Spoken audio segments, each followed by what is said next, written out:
are cheap, and products are cheap. So less time they've got to get animal health issues, less labour is required, labour's getting harder, so you just want to get those lambs off earlier. That's you as an individual farmer. Of course the meat industry don't want that because they want lambs coming all year round. But you as an individual farmer want to get yours off fast as possible. And the other advantage is, if you grow your lambs faster, and these are your ewe lambs, there'll be bigger replacements, and we know bigger, well-grown replacements have greater lifetime performance and are more likely to stay in your flock for 5 or 6 years than smaller replacements. And we know that as soon as you kill a lamb, it stops eating grass by definition, so then that grass becomes ready for your ewes, becomes available for something else. You bring in extra lambs, or to make sure your ewes have enough of this going into breeding. Okay. So, just some basic calculations. If you have a 28 kilo lamb at weaning, which is actually the average in New Zealand, and you want to kill it at 40 kilos, it can either grow at 50, 100, 150, or 250 grams per day. If you go to the pub, every farmer's growing their lambs at 200 grams a day, you all are. If we did that, there'd be no lambs left to slaughter past the 3rd of March. So thank God there's some poor farmers in the North Island, clearly. And if all of you, I know, who breeds hoggets here? Yeah, good. And you all know that your hoggets are 54 kilos on the 1st of May, because it's growing at 200 grams per day from 28 kilos in mid-December, gets you 52 kilos on the 1st of May. You've all got 52 kilo hoggets, eh? Absolutely. Yeah, bunch of bullshit ass. So that tells you that the average lamb in New Zealand grows at 97 grams per day. You can tell that from those two facts, the average hogget breeding weight and when the middle kill date of lambs in New Zealand is. And the average weaning weight is 28 kilos. So the average farmer, you're all better than that, would take at 28 kilo lamb, growing 100 grams per day, takes 120 days for it to get to that slaughter weight, my scenario 40 kilos, which will cost you 149 kilograms of dry matter. But for you farmers, because you grow so much faster, you're growing at 250 grams per day, they get them a lot quicker and it costs you half the feed. Okay, the faster you grow them, half the feed, because 60% of what they eat a day is just to keep them alive, bodily functions. So the most efficient lamb is the fastest growing lamb. And the other way to look at that is, and that shouldn't be there by the way, this is different weaning weights. Again, none of you wean lambs at 26 kilos, but if you could wean a lamb at 30 kilos and growing it at 100 grams per day, it would take 133 kilograms of dry matter, which is about 15% less dry matter than if you had just weaned them at 28 kilos. But then if you can grow them at 200 grams per day, which all of you told me you do, and you wean them at 30 kilos weight, which you all do, it's actually half the feed as the average New Zealander at 28 kilos and 100 grams. It's half the feed. So just a small increase in weaning weight will have a huge impact on how much feed it's going to take to get to slaughter. Let alone time, let alone animal health remedies, the chance of getting negative health impacts, labour requirements, all of those things. And then of course the quality of the feed is the same. You know, probably the average grass in New Zealand is around about 10.5. Out there it's not. It's a bit lower than that at the moment because you're dry. In the spring it might be 12. And you can see as the quality of the herbage goes down, it actually takes more energy for the rumen and the rumen bugs to break it down. So it actually costs you energy to digest it. So that's why poor quality feed you never grow as fast on. And then because you never grow as fast, you've actually got to eat more. I'm not a sheep farmer. Back 2 or 3 It's not your fault. Is that It's not an AA meeting. They're still talking to me after saying I was dairy farmer, so it's okay. Is that practical? Are you seeing that in the industry, that 5 times speed at which they're finishing them, if you go back 2 slides, at the 50 kilos or the 250 kilos? Yeah. Is that actually happening? Like that's the variation you see across from the good farmer to the... Yeah. There are farmers, as you know, you've got to read any rural press article, right? I was reading Countrywide, farmer, 80% of his lambs go straight off mow, okay? And then if you go to any hogget fair in May, June, you'll still see 36 kilo animals around the country in all the fairs, because you just look up the data that come from those fairs. And those animals are 9, 10, 11, 12 months of age. So there is that big variation. Yeah. But it's like scanning, eh? When you're in the pub, your neighbour says they scanned 170, you say, yeah, we did 175. Because no one actually knows. Right. Yep. So then the other thing is the efficiency of how many kilos of lamb you wean. So just doing some quick scenarios. If you've got a 60 kilo ewe, she weans 35 kilo lamb, one lamb at Singleton. That's 70 grams of lamb weaned per kilogram of dry matter she eats in a year. Okay. But if that same 60 kilo ewe weaned to 25 kilo lambs, so that's 50 kilos of lamb in total rather than 35, for every kilo of dry matter she eats in the year, you get 90 grams worth of lamb left. So by having twins, even though lighter, you get so much more product back. But then the other comparison is just to show you that people have big sheep, and big sheep have been trendy over the last 20 or 30 years, but a bigger animal eats more grass, and you've got to feed that animal 360 days of the year. So if you have or how many days are in a year? So if you have an 80 kilo ewe versus 60 kilo ewe, and they're both only wearing 28 kilo twin lambs, the 80 kilo ewe will actually only be giving you 84 grams of weaned lamb less per kilogram of feed eaten compared to the lighter ewe. So lighter ewe is more efficient unless you can proportionally, and they struggle to proportionally, increase the weight of lambs weaned.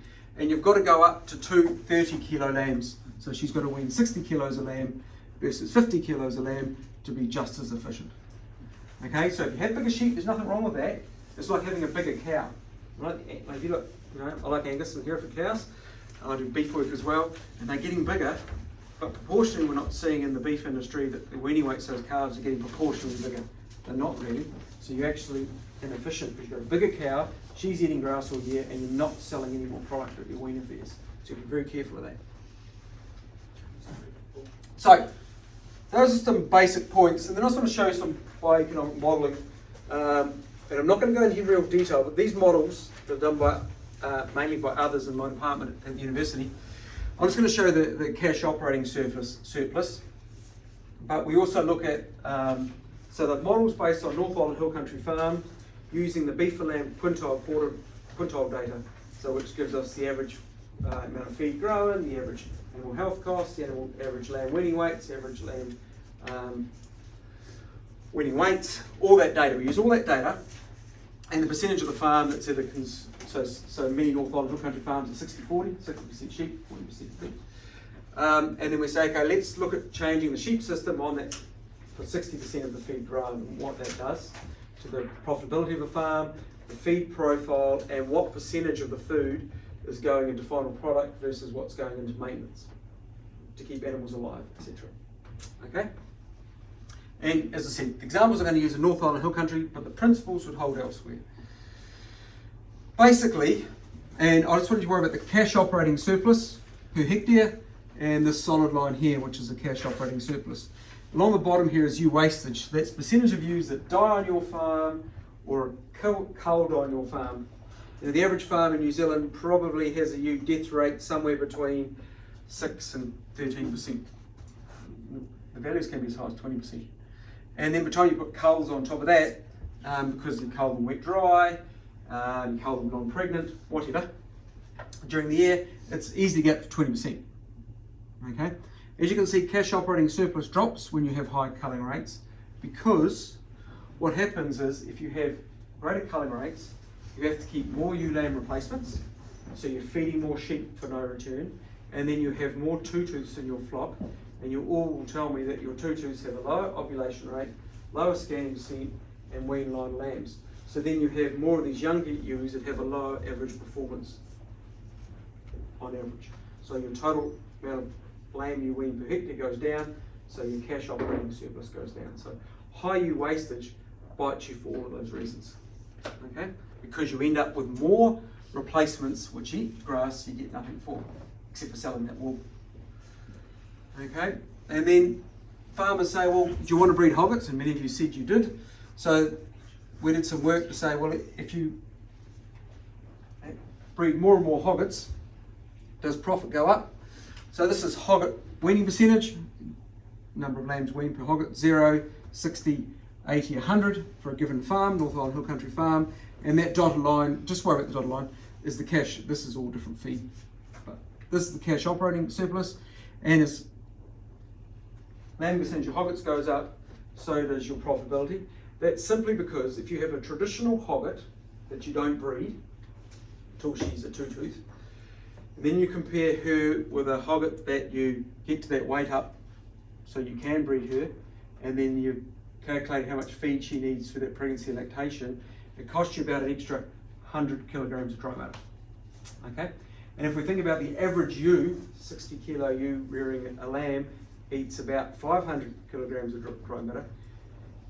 So that's a fifth. So extra bit for the hogget's a fifth. If you could have 5 in-lamb hoggets weaning a lamb, extra demand, and just drop 1 mature ewe. You've got the same feed demand on your farm. And that 1 mature ewe will never wean as much kilo of lamb as 5 pregnant hoggets. That's a simple reason why hogget breeding can improve profitability. But then farmers said, yeah, but that's very basic calculation, not take everything into account. And there can be you can land them, there's variation between years, they don't all get pregnant, all those type of things. So where's the break-even point? There's a whole lot of graphs there, but cash operating surplus is there. That's when you got 135% in your mature flock, 0 in your hoggets. The break-even point is 135% lambing in your hoggets and 26% in your mature ewes. So you only need to get 26% in your hoggets. You only need to get above 26% on average in New Zealand still to be better off at breeding your hoggets. Okay? And what that tells you is, when it comes to May, look how many of your hoggets are above the minimum target weight. Don't put them all out to the ram. As long as there's more than 30% of them, it's worthwhile putting them out to the ram. Okay? Then farmers said to us, yeah, but hogget breeding is also a pain in the ass. They get pregnant. Then you've got these small lambs. Well, they seem to get pregnant without the ram getting in there. Clearly their names are Mary. Then you've got these small lambs, they're light at weaning, you wean them later.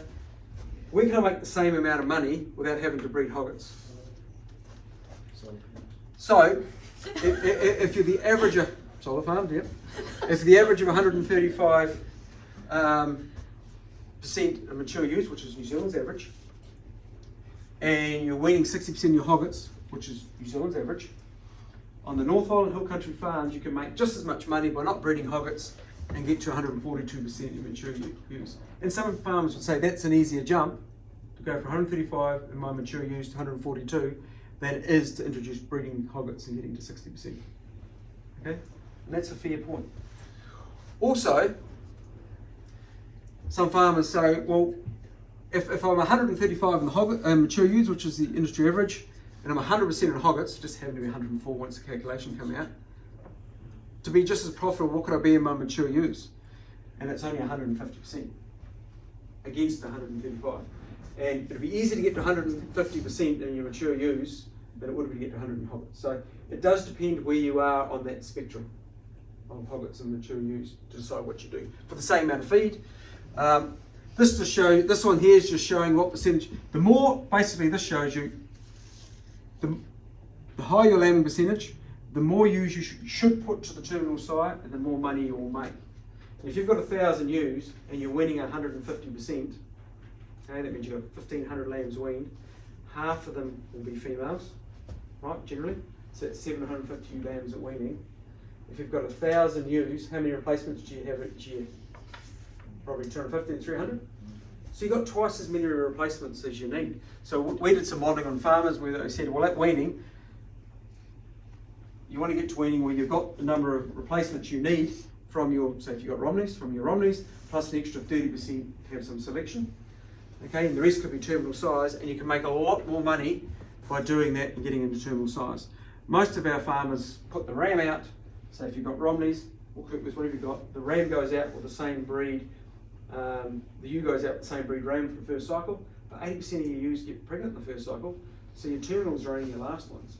You know, you are really losing potential income by not either cutting that period shorter where you put them in the same breed ram in, or just targeting an age group within your ewes or 2 age groups within your ewes to go to the same breed ram to get your replacements. There's a lot of money being wasted, or potential earnings, by not using terminal size. Remember, terminal size have been selected for in New Zealand over 100 years to make their lambs grow. And we've been selecting our maternal lines to make their lambs grow post-weaning for over 100 years. We haven't. So there's a wasted potential there, which is what that shows. We're also doing some work looking at if you're at 135% lambing versus say 150%, when you're at those two different scenarios, are you better to go target a higher lambing percentage or further increase in reproduction, or better to target lamb growth? Okay, and basically it shows that if you're at 150%, you don't want to target much higher lambing percentage because you have more triplets, right? And they're small and they're more likely to die. So once you get to 150 or above, you better put more emphasis in your breeding program into buying the genetics for those lambs to grow. Get those weaning weights well up above 30 kilos. But if you're at the lower end of the spectrum, you'll gain more money by still focusing on reproduction for the same amount of feed. Okay, so it just depends where you are. We're also doing some beef work, but we're not talking about that today. Basically the same principle, lighter beef cows are more efficient, using terminals over a straight Angus herd. At the moment it's still more profitable than Angus over an Angus and getting the Angus premium. Just because some of those terminals, genetics and those terminals, that first cross in heterosis still increases weaning weight by so much. The Angus premium is still not quite big enough.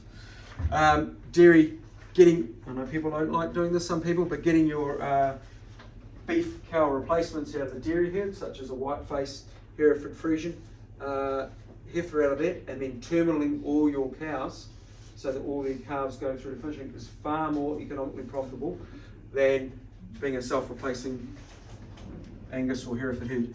There's other reasons why you might want to be a self-replacing Angus herd, but from an economic perspective it's not there. And at the moment, the way cost of AI and the availability of sex semen, it's still not as profitable yet to use AI and sex semen as is natural breeding. At the moment, we're also doing some work on once bred heifers and new generation beef. So that's when, because you know, as you know now, the dairy industry is going to struggle to deal with bobby calves. We actually don't have enough land in New Zealand. We need an extra island and a half. And that's big islands, I don't mean Kapiti. To grow. We are working on that. We'll rain up in Auckland. Yeah, that's right. That's right, it's raining in Auckland. But we don't have enough land if someone finally decides that everything has to have a good life for a prolonged period of time. So then the other option is to slaughter them at a younger age. So we're doing some work there.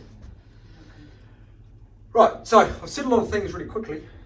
So if you want that high performance, you've got to have appropriate animal health plans and management. The person that organised this workshop told me to put that first. She said work with the vets. But you know, you're not going to have high performing animals unless they're healthy, right? That's just a fact. You need high genetic merit animals, and that's even if it's just in the size that you're buying, whether they're your rams or your bulls, but you need to be getting high genetic merit for the outcome you want. So no use getting high genetic merit rams for wool, but you're really getting all your income from lamb. So you want to focus on lamb weaning. So you need to target that. You need to be culling those poor performing animals because it's the bottom 20% of your flock, which is in this case sheep, so not flock, is dragging you down. So proactively getting rid of those ones, and then of course reducing losses.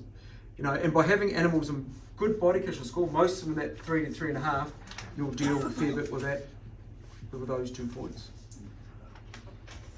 So having them in good condition, and then targeting the feeding, knowing what an animal wants, and making sure they get it when they need it, and those that don't need it. I know that's a bit harder when you're dealing with big mobs, and I'm not saying that, you know, you should have 6 mobs over winter, but going to 2 or 3 mobs a ewes, and just, you know, your first cycle, multiple rearing ewes in poor condition, they're the ones that need the most. If you get extra feed into them, you'll get your biggest return because they're multiples, you get your biggest lift in lamb survival, and you get body condition score up. Okay, they'll produce more milk, so you get the lamb survival perspective, but you'll be bringing up weaning weight because they're multiples. So they're your target ones in that last month, at least. Whereas those, you know, those second cycle, especially the single bearing ewes, you can push them pretty hard.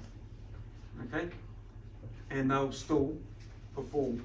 Okay, because remember, a single lamb probably only needs 1.2 litres of milk a day, whereas a ewe with a set of twins needs 1.8 to 2 kilos of milk a day. That's what she'll produce at her optimum.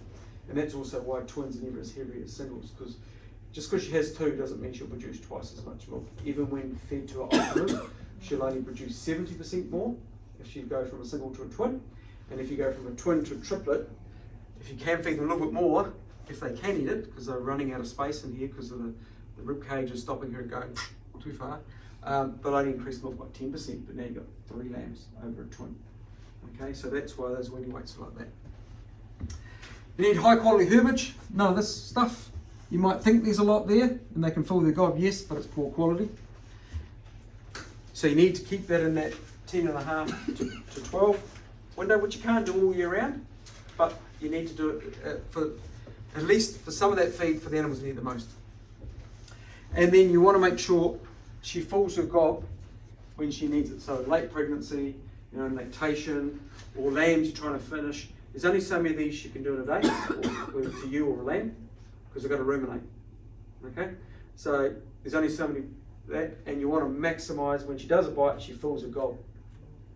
Okay, so that you're maximising intake, which means on pasture, in green pasture, you never want to go below 12 to 1400 kilograms, which is about 4 to 5 centimetres.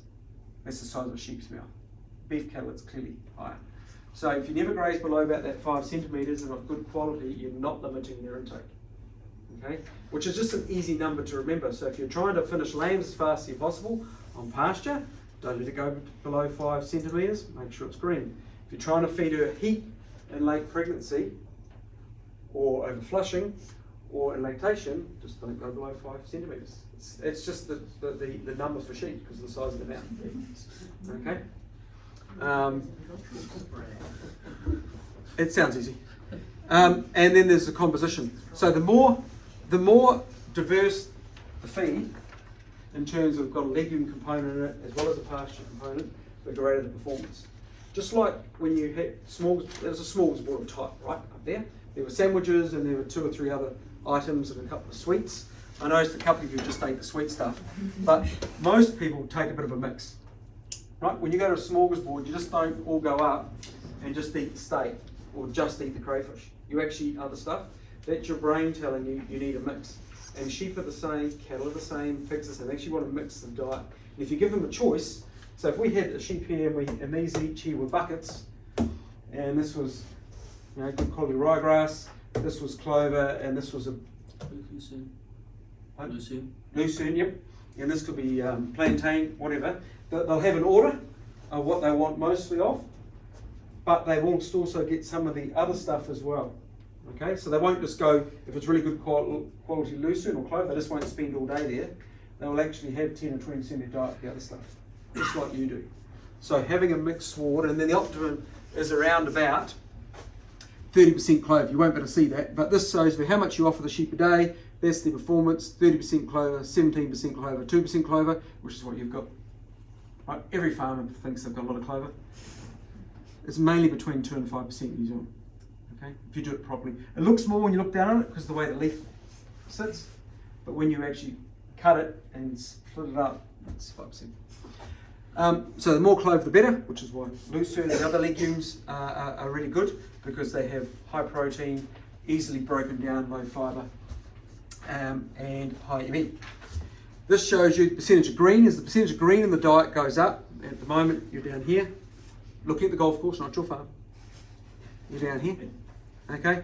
And so the more green, because it means less fibre, because fibre takes time to digest, and the more you offer, so not restricting intake, so here's 1,000 kilograms or 3 centimetres, or here 2,000 kilograms or 8 to 10 centimetres. So the more you offer them, if it's in a green state, they're going to fill their gob, you get high performance. Okay? And this isn't me making this up. These are people doing research in the 80s. So it's not new. Okay? You might have seen this off the Beef and Lamb website in the various books. This just shows you again pasture mass here, sheep and cattle lines. The sheep lines is this line and this line. So this is a 9 ME pasture, which might be similar to out on the golf course, and 11.5 ME pasture. It just shows you when you offer them more and it's of high quality, you'll get high performance. Okay, those lines aren't just drawn by someone who's a bit drunk at a pub. There are hundreds of animals being in studies, and that's the best fit line. And again, this is just some work to show you as the plant goes from the green state to the dry state. So if you think about a quinoa man, from this little weed looking plant up to the dry plant that he was just going to windrow, so you go in that direction, we find that the ME goes down, crude protein goes down, and fibre goes up. Okay, that's what happens in the plant, and that's why takes energy to break the fibre down, and then there's not much energy to start with for its growth, and they've got to use that energy to do that, so that's why you get poor performance. So, if I'm quickly putting that together, for a given level of feed on your farm, if you increase the weight of product produced, whether it's lamb, beef or wool, you increase greenhouse gas efficiency per kilo of product. But if you're still eating all that grass on your farm, you're not reducing your greenhouse gas output. You're only going to reduce your greenhouse gas output by either dropping the number of animals you've got, and hopefully you're dropping the number of animals, but you're going to be more efficient. So you're dropping the amount of animals, but hopefully you'll keep the production level the same. Okay? But then you've got this extra land that's left. Okay, so then what else are you going to do with that land? Because I mean, if you're going to have 10% less animals, less sheep, you can't then go feeding it to cows because you've got more cattle in, so your greenhouse gas production goes back up.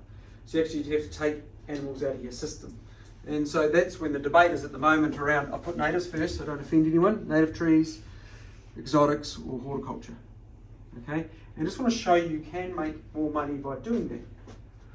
So we're part of the Hill Country Futures project, which is just coming to an end, which is funded through your levies to look at on Hill Country around parts of South Island, but a lot of the North Island, putting parts of it into native shrubs that are browsable. In other words, sheep and cattle will pick on them, eat them, but you also get carbon. And basically what this shows, and what we did was we said, okay, let's put 10% of our farm into natives. We'll pick the 10% of our farm that's the steepest, so it doesn't fall down like Gisborne. Okay, and just remember, when you have a flat farm, if we say the flat bit of your farm grows 100% grass, when you get to the steepest bit of the farm, it's only growing equivalent to 30% grass. So if you take out 10% of your farm, which was only growing 30% of the grass, you're only dropping your amount of grass you grow by about 3%, which is like all. Okay, so you could put that into natives, and we modelled putting in 10% of your farm, either 1% of the farm each year, or 2%, that's your planting rate, of that 20% of that 10%, so 2% of your farm into natives each year. And the break-even point was a carbon price. This is your discount rate, in other words, how inflation affects your returns in the future. But if you just say 5%, which is the average over time, not what we're at the moment, you only need a $50 to $60 carbon price. Today, the carbon price is $71. So in the North Island, this North Island example, by putting in natives on 10% of your farm, that helps with stabilisation. You're not producing much animal product anyway, therefore you're reducing how much feed, it turns into greenhouse gas. Then you get your carbon income and the other aesthetics. And when a native shrub's between 5 and 12 years of age, because of its height, you can browse it as well and get a feed value from it as well over the summer. So you can do that. Is it with the ETS? There has to be a pest control system. Yes, there's extra costs. Yeah, so in all these models, like when we did the models about finishing lambs fast, we put in extra animal health costs, right? So in these models, when we look at the pest control, we up the amount of that goes in the model. But the sheep is not viewed as a pest in that instance if it's browsing? No, the sheep is not a pest. Unless you're a dairy farmer. That's just terrible. Straight to sheep being a pest. I have neighbouring sheep, which are pests. That's all right. There'll be a lot of dairy farms with sheep and horticulture on them soon anyway, so because they won't be allowed to farm. And so, you know, that works. So we're looking at different modelling scenarios about increasing that area, and then of course some sectors of the farming industry want us to check how it can make a lot more money in pines, but that has those other issues. So, I've said a lot probably very fastly. There are lots of ways you can improve efficiency on your farm by changing your system. But to be able to be more profitable, more efficient, you need high quality feed, you need animals that are not affected by any health issues, and you do need animals that can grow to their genetic merit, and therefore you need high genetic merit animals, so you do have to do that. And I didn't say, but in all those models, we increase the cost of what you pay for a ram or a bull, just because you're going for a high genetic animal. And what you therefore need to is that good quality feed, and then you need to think about not as a flock as a whole, and not a flock of sheep, they're a bunch of individuals, like you are in this room. And it's about focusing on what the individual needs and making sure they get it when they need it at the appropriate level to get your return. If you do that, and that requires subdivision, a bit more moving of animals, you'll get higher performance and you'll get less wastage issues. And so that's called a targeted feeding approach. And as I said, I'm not talking about having 10 or so mobs, even just 3 mobs of your ewes. You know, that can start at weaning. And at weaning, often you're sharing around weaning, or in the North Island anyway. Well, I'd say to my farmers in the North Island, you share around weaning, look at your ewes, decide if you're going to split them into 2 or 3 post sharing, and have a truck and trailer rotation. So the thinner ewes, which you know next year are going to be the poor performing ones, in terms of number of lambs born, number of lambs weaned, weight of those lambs, and the chance of that ewe being there the following year, because thinner ewes are the ones that die out. Put them in front of that winter rotation to get a summer rotation, get a pick. Even if they're only putting on 50 grams per day or 100 grams per day, they'll put on enough weight over the summer in that rotation to be back into good 3.5 condition. And the other ewes are already in good condition, use them to clean up your pasture. Don't put them all together in one rotation. Okay, and then you could do the same, that same principle at pregnancy scanning. You'll know which are your dries, you already get rid of them, you know which are your first lambing ewes, you know which are your singles and multiples, and just think about how your rotation works. Okay, and you could do that as well. That's all I wanted to say. Wonderful. Thank you very much, Paul. Has anyone got any questions for Paul? Have you considered dropping new numbers and taking lambs to heavier kill weights, or storing some and then taking, say if you're only averaging 18 Ks and say, okay, I'll store some and take some to 21 if it takes 60-70%? Yeah. Yeah, so there's 2 issues there. I think many of our farms could drop a few ewes because we are right at the cusp.